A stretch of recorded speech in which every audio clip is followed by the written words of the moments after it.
Showbiz fanatics, Manay Christopher Min abay may inamin at ibin-broadcast patungkol kay Catherine Bernardo at Alden Richards. But before that, if you haven't subscribed yet to my YouTube channel, please don't forget to like, share, and subscribe at hit mo na rin ang notification bell for more showbiz updates. Bago tayo of course magpatuloy sa ating updates for today's video, nais ko po muna magpasalamat sa lahat ng mga legit viewers, subscribers at ang lahat ng mga legit na nagmamahal at sumusubaybay sa mga videos natin. Maraming salamat po. And for today's video, ayan let's talk about Miss Catherine Bernardo and Alden Richards, dahil kamakailan lamang hanggang sa ngayon ay laman pa rin po ng social media platform ng Reddit. Kung meron po kayong account sa Reddit, makikita niyo po lahat ng mga conversation with regards to this, dahil talagang confirm yung kanyang mga pa-flowers mula sa Century Tuna Buds, Pamas Ganap. Ayan, nakita rin natin yan sa likod ni Miss Catherine, yung bouquet of red flowers. And of course, nung birthday ganap naman ni Miss Catherine Bernardo, binigyan din siya ng red flowers na bouquet, talagang recently nag-post naman si Mami Min. Yan, so pinag-connect natin lahat yan at makikita natin na iisa lang tao lang talaga ang nagpapadala nito kay Miss Catherine. So totoo nga talaga yung ilan sa mga balita na naglalabasan na si Mr. Alden Richards is very consistent when it comes to giving gift and sending flowers dito kay Miss Catherine Bernardo. And also napag-usapan din po yung tungkol naman sa mall tour nila, dahil itong si Mr. Alden Richards, while she was having a mall tour with Miss Sanya Lopez, kitang-kita talaga na halos ayaw niyang hawakan si Sanya, na talagang pinag-usapan ng bongga sa social media, dahil nakita mo talaga yung difference at lahat ng yon ito po yung confirmation. Panoorin natin ito. Kita po na sila na raw ayaw lang daw umamin. Actually, ang dami-dami na nagsasabi. Yun ang kumakalat talaga, lutang na lutang. Magkarelasyon na raw po sina Alden Richards at Catherine Bernardo, kaya lang hindi pa po sila umaamin. Ayun na. Ano ba yun? Kasi saan parang galing yun? Kasi marami na sila napapakinig at marami na nakakakita sa kanila na magkasama sila pero hindi na ilalabas sa mga Oo, kasi nga ang kwentuhan, kapag wala si Alden, sigurado wala din si Catherine. Kapag nagpunta si Catherine, sigurado nandun si Alden. At ano yung chika, yung pinakamuli? Yung performance na sexy nila, andun daw si Alden. Sa backstage? Oo, punay. At hindi lang nagpa-picture kasi napag-alaman nila kasi yung picture ni Alden na umatin sa ng pulang araw, yung kasama niya doon na nakasombrero, yung picture na kasama ni Pinagdiinan nga ni Manay Christopher Min sa kanyang Showbiz Now na channel sa YouTube, kung saan kinukumpirma niya dito na talagang magkarelasyon na nga itong si Alden Richards at si Miss Catherine Bernardo.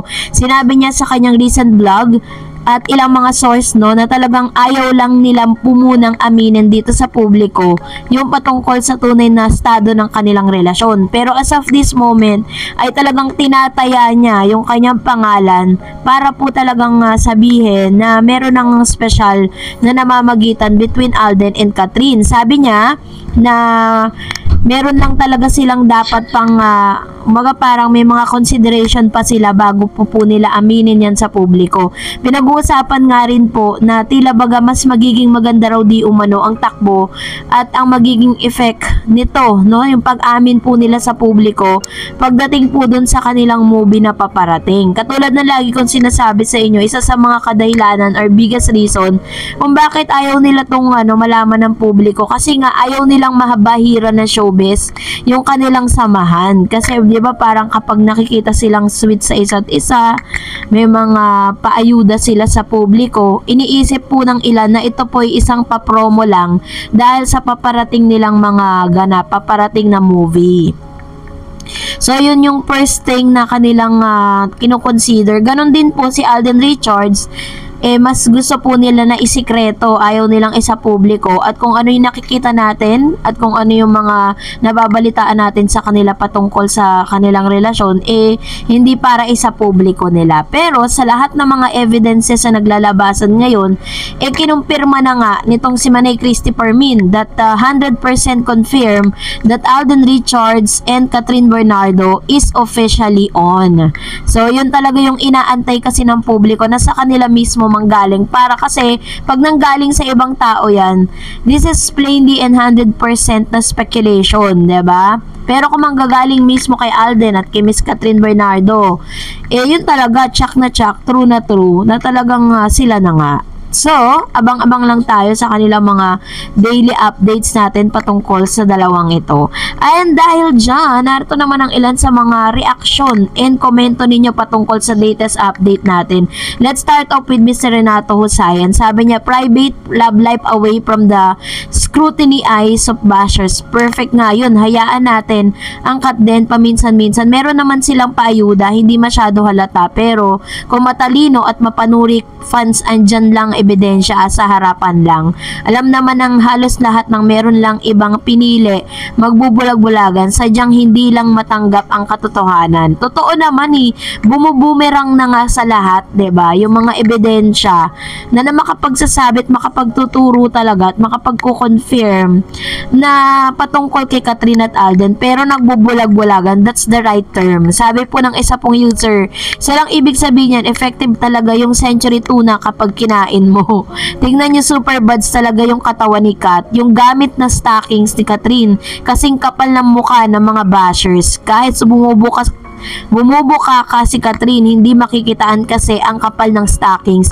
At alam naman natin na bago po sumalang si Miss Catherine Bernardo, pinractice niya na yan.